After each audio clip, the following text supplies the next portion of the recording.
America Iran पर बार बार हमले की धमकी दे रहा है।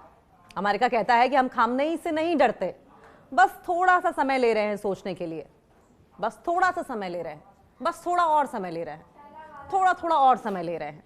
हम खामनेई से डरते नहीं हैं, बस हम समय ले रहे हैं। ट्रंप की ईरान के खिलाफ हर चाल बेकार होती नजर आ रही है। खामनेई बोले हम डरते नहीं हैं, सीधा जवाब देंगे, घर में घुस कर मारेंगे। खामनेई की धमकी से अमेरिका की रणनीति फेल दिखाई दे रही है।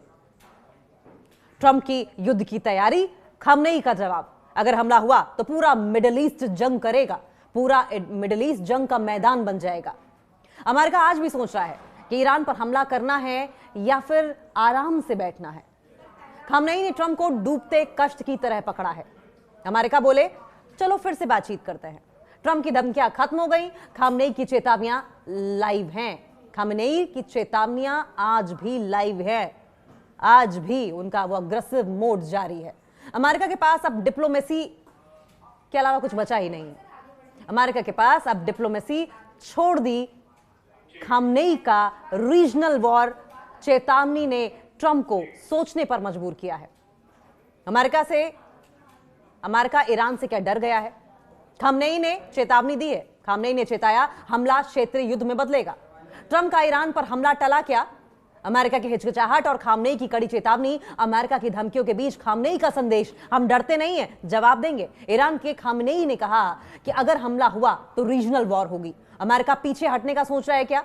अमेरिका की सैन्य आशंकाओं के बीच खामनेई ने बड़ी वार्निंग दी है। युद्ध सिर्फ ईरान तक सीमित नहीं रहेगा, यह फैलेगा। जो फैलेगा तो अमेरिका को जलाकर राख कर देगा। अब समझिए, एक सिनेरियो इमेजिन कीजिए। कुछ लोग खड़े हैं, कुछ दोस्त खड़े हैं, और उसमें अमेरिका कहता है देखिए ना, हमारे प्यारे अमेरिका भाई ने पूरी दुनिया को हमले की तैयारी कर ली है। पूरी दुनिया पर हमले की तैयारी वाली ये जो फिल्म है, और इस फिल्म का ट्रेलर इतनी बार अमेरिका ने दोहराया है कि अब कोई असली फिल्म कब आएगी किसी को समझ ही नहीं आ रहा है, या ये ट्रेलर तक ही सीमित रह जाएगा, फिल्म कभी आएगी ही नहीं। पहले यूएसएस अब्राहम लिंकन जैसे युद्धपोत अरबी सागर में तैनात किए, और अमेरिका ने बार बार कहा देखो हम तैयार हैं, देखो हम तैयार हैं। कहा जाता है फिर ट्रंप साहब नए जोरदार बयान देते हैं कि हम तो बातचीत भी कर रहे हैं, और अगर नहीं हुई तो जैसा लंबा चौड़ा धमकी वाला अगर तो मोड उनका ऑन हो जाता है। अगर बातचीत नहीं हुई तो, अगर ये नहीं हुआ तो, अगर वो नहीं हुआ तो, यहीं तक सीमित रह जाता है अमेरिका। अब ये बताइए कि अमेरिका इतना बड़ा देश है, इतनी ताकत है, इतने हथियार हैं, फिर भी जैसे कोई शादी में बुलाया गया लेकिन कपड़े पहनने के बाद ही सोचने लगा कि मैं जाऊं या ना जाऊं, मतलब मैं युद्ध करूं या ना करूं। ऐसा तो नहीं कि युद्ध करूंगा तो मुझ पर भारी पड़ जाएगा। और क्यों? क्योंकि ईरान भी कोई आम देश नहीं है। अमेरिका ये जानता है कि ईरान कोई आम देश नहीं है। उसने साफ कहा है कि अगर हमला होगा तो ये केवल ईरान तक सीमित नहीं रहेगा, बल्कि पूरा मिडिल ईस्ट जंग का मैदान बन जाएगा। मतलब समझिए कि अमेरिका सोचता है चलो धमकी देते हैं और डराते हैं, सबको दिखाते हैं कि हम बड़ा शेर हैं, पर सामने वाला भी अगर शेर निकला तो? वो ईरान भी तो इतना चुप नहीं है। उसने कहा है कि किसी भी हमले का जवाब तुरंत और भारी दिया जाएगा। मतलब अमेरिका ने जो हमारा प्लान है हमला करने का बार बार कहा, लगता है वो कुछ ऐसे ही है जैसे कोई कहे कि मैं जिम जा रहा हूं, शायद अगर मौसम ठीक रहा तो शायद, अगर मेरा मन रहा तो शायद, मेरी मनोदशा ठीक रही तो शायद। और मजा ये कि आसपास के देश भी कह रहे हैं अब कि हम किसी भी हमले का हिस्सा नहीं बनेंगे। अमेरिका के मंसूबों पर पानी फिर गया। गल्फ कंट्रीज ने साथ छोड़ दिया, मिडिल ईस्ट की कंट्रीज ने साथ छोड़ दिया, जबकि सब अमेरिका के दोस्त थे। और उन्होंने क्या कहा? हम किसी भी हमले का हिस्सा नहीं बनेंगे। मतलब अमेरिका अकेला है, बातों में तेजी है, जमीन पर उतरने में जरा सोचता हुआ नजर आ रहा है, हवाई बातें मारने वाला हीरो।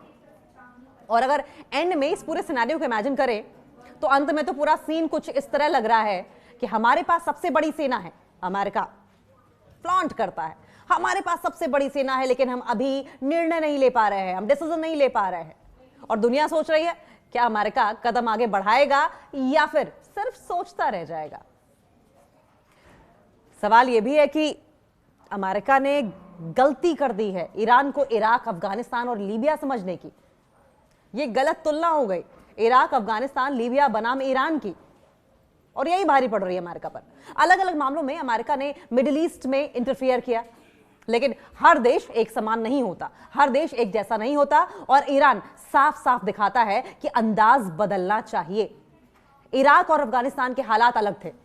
अमेरिका ने इराक 2003 और अफगानिस्तान 2001 में बड़े पैमाने पर सैन्य कार्रवाइयां की, जहां स्टेबल सरकारों को उलटना, सत्ता के सिंहासन से उखाड़ फेंकना और फिर पुनर्निर्माण का दावा करना। अमेरिका को लग रहा था यह सब आसान होगा ईरान के लिए भी, और ईरान ऐसा देश नहीं है जहां विदेशी सेना बस अंदर जाकर ओवरथ्रो कर दी जाए। अयातुल्लाह खमेनी इतने आसान नहीं है डोनाल्ड ट्रंप के लिए कि ईरान में घुसेगा अमेरिका, अमेरिकी सेना घुसेगी और फिर सत्ता के सिंहासन में परिवर्तन कर देगी। अयातुल्लाह खमेनी, जिसकी पूरे दुनिया भर में फॉलोइंग है, उन्हें 1 मिनट में बाहर कर देगी, ओवरथ्रो कर देगी। इतना आसान नहीं है। गलतफहमी का शिकार है अमेरिका।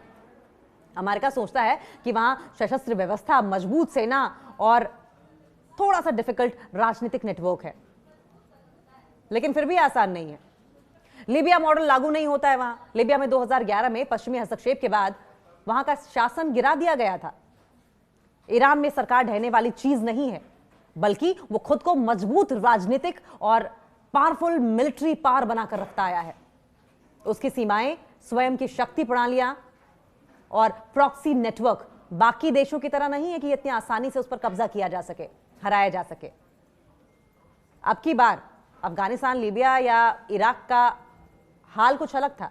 अब की बार तो जो रीजनल रिएक्शन है, क्षेत्रीय प्रतिक्रिया है, वो भी बहुत अलग आ रही है।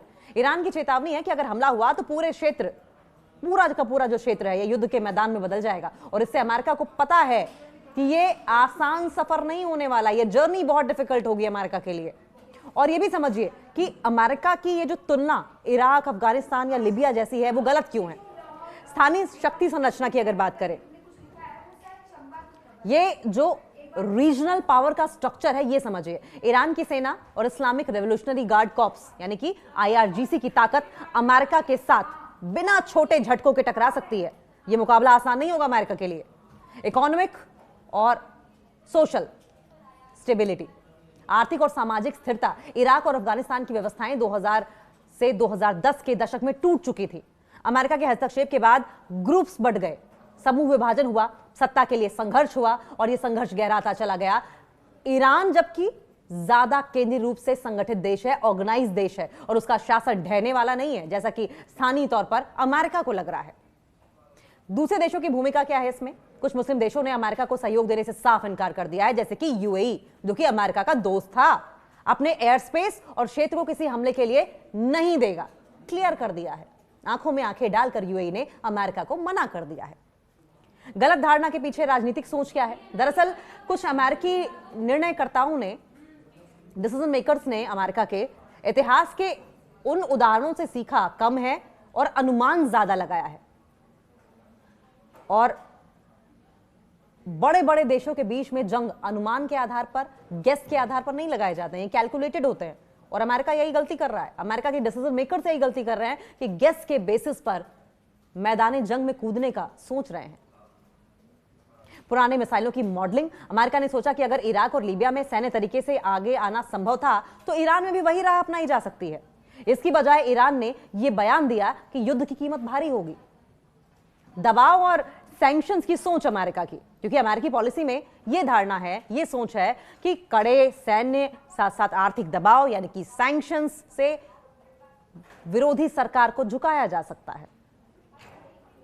अमेरिका को लगा था कि सैंक्शंस पर सैंक्शंस लगा दिया जाएगा और अमेरिका और ईरान झुक जाएगा, लेकिन ईरान ने दिखाया है कि वो मार तो सकता है, मर भी सकता है, लेकिन झुकेगा नहीं। पहले सफलताओं की याद अमेरिका को अभी लग रहा है कि पहले जिस तरीके से वो सक्सेसफुल रहा है अभी भी वैसा ही है, लेकिन अमेरिका भूल गया कि समय बदल गया है, रिजीम दूसरी है। पिछले हस्तक्षेपों में अमेरिका ने देश के शासन को बदल दिया था या फिर बड़ा प्रभाव डाला था। इसका मतलब यह नहीं कि हर जगह वैसा ही कर पाएगा अमेरिका। तो कंक्लूजन क्या रहा? अमेरिका का यह मानना कि ईरान को भी इराक, अफगानिस्तान या लीबिया जैसा आसानी से हराया जा सकता है या फिर कंट्रोल में लिया जा सकता है, यह गलत स्ट्रेटेजी है अमेरिका की और पुरानी सोच है।